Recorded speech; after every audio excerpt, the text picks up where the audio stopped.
Now go away. There he is. Oh, okay, okay. Don't get too. Hey, Hey, Joey. how are you, sir?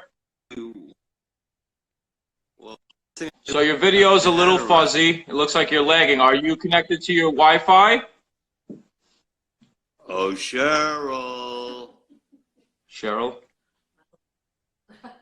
Okay, let me see. Look how nuts I look. Yeah, You look he's great. new at this. Me and you both have Okay, backwards hats, too. He got it from you, Joe. Yeah, he copied me. I know. I was going to take my hat off. Actually, my plan was take it off. So you guys, are you guys on your Wi-Fi or your service? You're lagging up on us. My greasy Italian hair. You see this? I lost them. Oh, man. No good? Now you look great. I'm going to take my hat off. I was supposed to take my hat off when you came on. I wanted to show my respect. Thank you so much for coming on tonight. How are you doing, sir? I'm leaving my hat on. All right, I'm going to put mine back on. All right? Yes. What does that do to us? I saw you with the hat turned around. I said, you know, I remember I love your jackets and the stuff you wear, and he's my fashion inspiration. So I turned. You look great. I was wearing it this way. My hair's gotten so thin. I'm so self-conscious about it anyway. Okay, let's talk. All right. So how are you holding? How are you holding up over there? Let's talk about real life first. How's everything going? Real life is what everybody's experiencing, and we're all traumatized. We're all doing as told to do. I'm glad we're doing it too because it's serious business.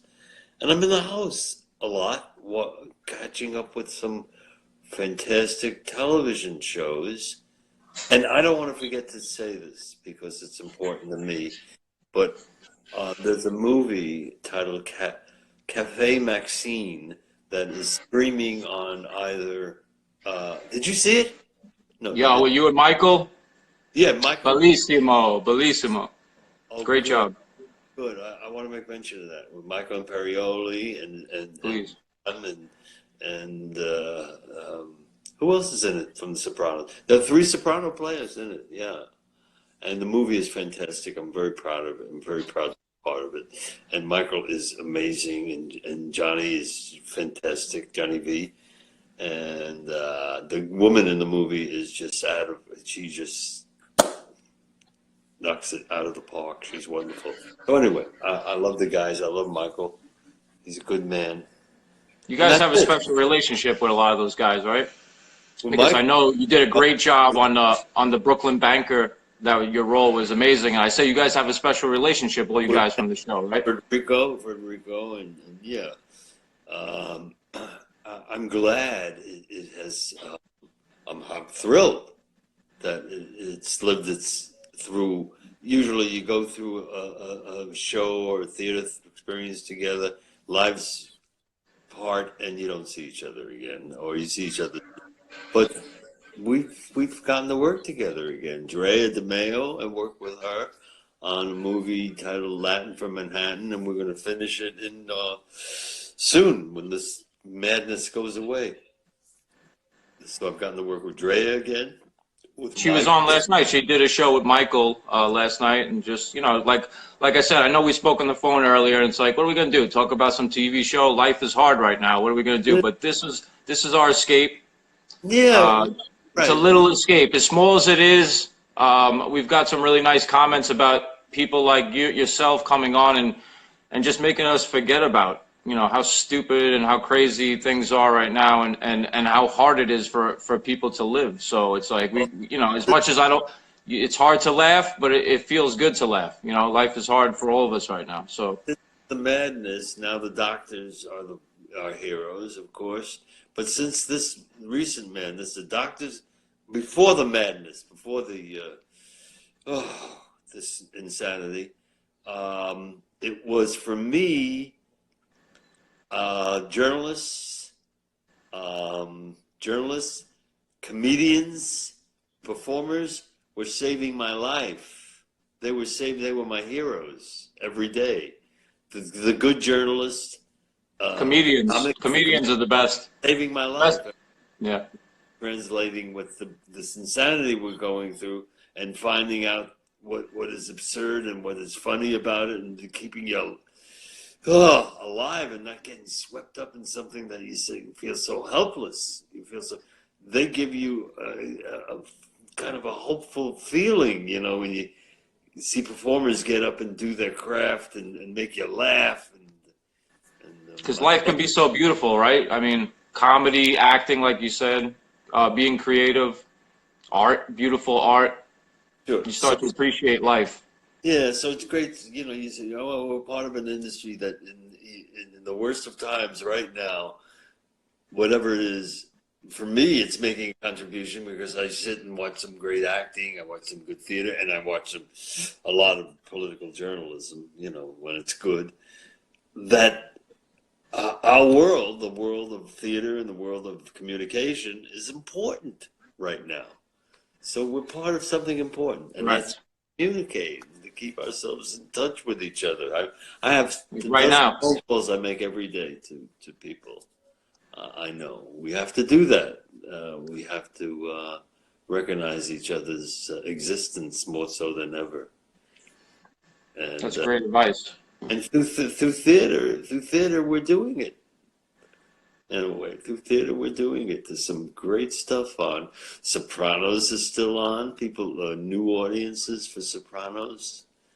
Yeah, well, you saw that at the event, right? You saw how many that 20-something generation is now watching a show that you thought maybe would die. I mean, I know you loved the show, when you were on it, so you knew it was great. But this is what makes these times special, is that people can rewatch. And, with a show like The Sopranos being so on point with how life is. It's not just a story about the mafia, right? It's this beautiful story about life that David put together and you guys portrayed. So now it just comes back tenfold. These kids who are sometimes, I call them kids, but, 20 years younger than me now, watching it for the first time and coming to you at SopranosCon and giving you the jacket. But they also, they're experiencing it the same way I did live. I'm one of those guys who've seen it almost 30 times straight through. I'm a maniac when it comes to it. But now seeing it shows. Like I was just talking with John, the meme guy, and even just this, the reason why we're doing this live feed is because it makes everybody feel happy. There's all these relatable characters, guys like Richie Aprile, and things that made us laugh, things that made us cry, things that are making us remember the good times. So it's important to us, and thank you again for coming on. Awesome. Right, that's the whole point of the other. And the other time I can remember that people self-imposed themselves to their homes was Sunday night when The Sopranos was on. You had to be home. Had to be home. Have a meal in front of you, have your friends with you, and that time people ran to their television sets. At home. And at home. And what we're doing right now. And that was the last time I remember people doing that. But yeah, we to get back and work with some good people and times that were very sweet times 20 years ago. It's 20 years already, I mean, that's why we did it. What did you think? What was your impression of those lines? Everybody coming to see you. It was for me. You do something and it goes away. You do a movie, it goes away. You do a play, it goes away. And fine. This is something that will always be a thing like Sopranos. It will always be. But for posterity, I find experience, I'm on something that I am going to be part of something in 50 years and 100 years because they're going to be playing those episodes. Somebody's been watching those things 75 years. My son. My son, he's going to be watching. Your grandson will be watching it. My grandson, hopefully, yeah. Look what he liked and look how he did that. And so we have posterity through this show. It's amazing. I mean, you've been in great film, too. Mean Streets, Shawshank. You've been in an amazing film, but sometimes, I mean, Shawshank lives forever. I mean, I'll always think about your role in that amazing role. Probably Must have been great to work with those actors and stuff. But this show it has like a longer shelf life. You know? This is it. This is posterity, and people will be talking about Tony Soprano and that dare of a man with the heart of a lion, and he was. I mean, we love the guy. We love the guy. He's a bear and a heart of a lion. He's all the. I never met him. And when I heard he passed away, I cried like it was my uncle, my father. I did. Oh, I got a call from the New York Post. I was waiting outside the room of my dear friend Karen Black, who was also fading at the time, and we've lost Karen, great actress, and I get a phone call from the New York Post asking me what I thought of how I was feeling about Jimmy's demise, and I said, "Who the fuck is this? Get off the phone!" And I hung up. I thought it was some maniac calling me, or somebody found my number. And they called back and says, "This is really the New York Post." It was just not to be believed, because here's a guy, and you talk about prime of your work and how much he had to look forward to, how much we had to look forward to work he was going to give us. It hit one of those unreal bells. This couldn't be. This can't be. That's how it felt. It didn't. It was like one of those, It was like I'm old, so I remember when you hear President of the United States has been assassinated, Kennedy, and I'm putting it in that line because he had an impact on people that was way up. Tony Soprano had 6 years on that show. He had an amazing impact on people and a following. Crippling. So many people are crippled by that. People who, like I said, never met him. Like that was their father or their uncle every Sunday night. Yeah, how personal, and the power of that is something that's unexplainable. It's that undefinable that people have, of whatever it is. And I remember him to be a old soul, a young man and an old soul, a leader too, a young man who could lead older men. And older men dealt with him as a peer, not as a younger man. He had that age of a man amongst men, as they say on the show. But like that's hard to carry. You know how many great actors and great men run that show, and for so many other people, men, women, to say like that's how they felt about him, like it's undeniable. Very special human being, very special human being, and for so who knows? Hope he's happy in heaven and. Get to hang out with him. I'm hoping I'm earning my stripes over here. You know what I mean, David? That's why I'm doing this. Is it going quickly? I'll probably join him. We'll start. Oh, don't say that. 120. I gotta be realistic. Yeah, Andrew Cuomo, he's doing a great job. I just looked up. My television set is on, and I saw New York, man.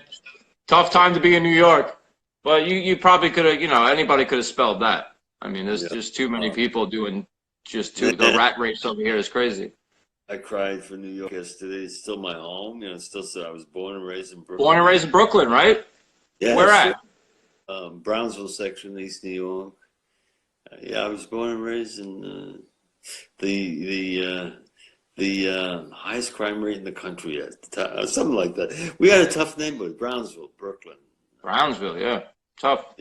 Yeah, it was tough. It was tough at the time. It got. Well, people, no money, economics, what it lends to it, and frustration. So that was tough, yeah. But I cried for New York yesterday. Jesus Christ.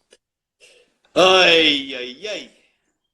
I know it's hard to reminisce when so much is going on. I know all my other co-hosts, they all speak so highly. Michael speaks so highly. He's got to talk to you a few times.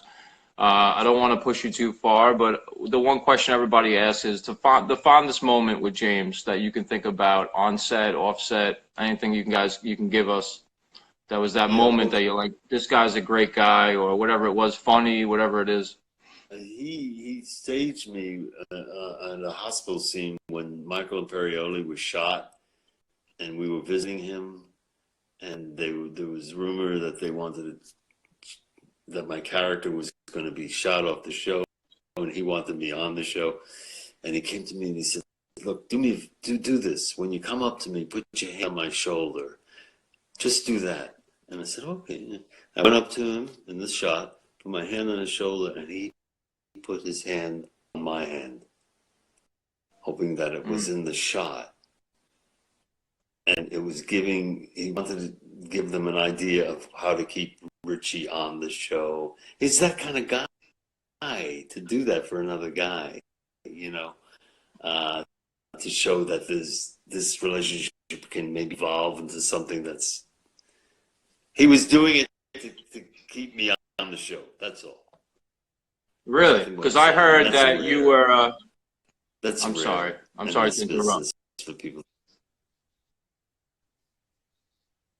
Because they were talking about, I had read something that maybe possibly No, they were looking at you for Tony Soprano. What were you going to say? It's cutting out a little bit. I don't know if it's me, my end, or your end. I'm sorry. No, I You hear me, David? when they were auditioning for.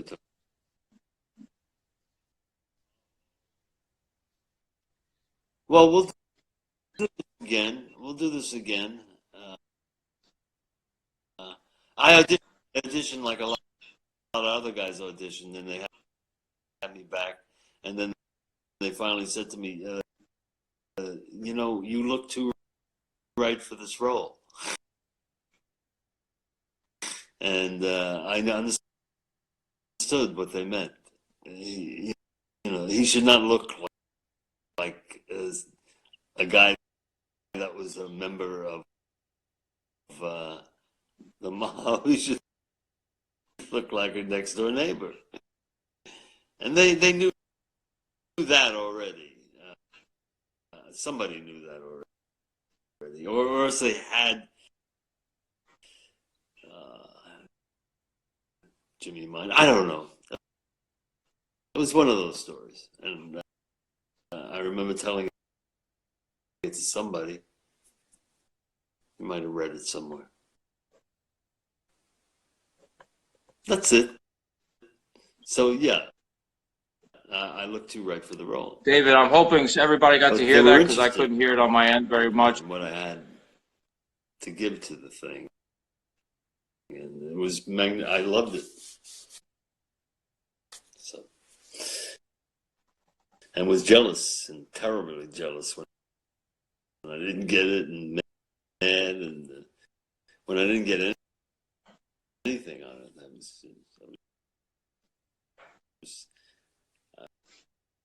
I was in despair, to say the least. That's about it. David, I'm really sorry. I haven't really heard a lot of what you're saying. I don't know. Can you hear me? Times right now that, Jesus Christ, it's very hard talking about this stuff. And make it feel like it's important. We're all facing this thing, you know.